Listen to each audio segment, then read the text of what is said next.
রাকেশ এবং রুম্পার শুভ মিলন সন্ধ্যা, মানে ওদের রিসেপশনে পৌঁছে গেছিলাম।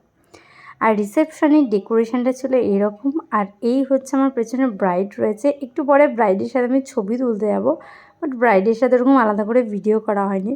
তারপরে গিয়েই আমরা খেয়ে নিলাম পকোড়া আর ফুচকা, তো যেটা ছিল yummy yummy in my tummy.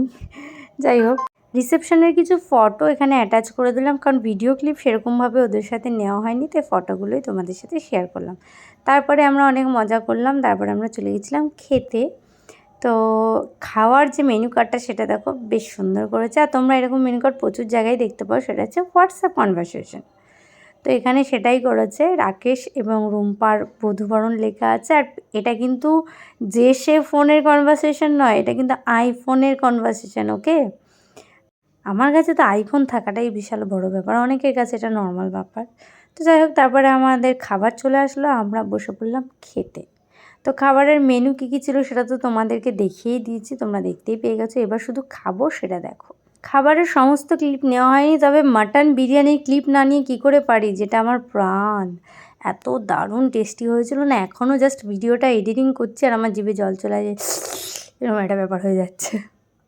এরপর চলে এসছে আমার আরও একটা ফেভারিট জিনিস, সেটা হচ্ছে চিকেন চাপ। মাটন বিরিয়ানির সাথে বা বিরিয়ানির সাথে চিকেন বিরিয়ানির সাথে চিকেন চাপ না হলে ব্যাপারটা ঠিক জমে না। তো একদম প্রপার একদম বেস্ট মেনু কিন্তু করেছে, যেটা যে কোনো বিরিয়ানি লাভারদেরই কিন্তু প্রিয় কম্বিনেশান। এরপর তোমাদের আর কি দেখতে হবে, আমার মাটন খাওয়া দেখবে আর কি। হ্যাঁ, এবার জানি খাওয়ার সময় দেখতে বিচ্ছিরি লাগছে, বাট ঠিক আছে, খাচ্ছি, এটাই তো ব্যাপার না, খাচ্ছি মজা করে।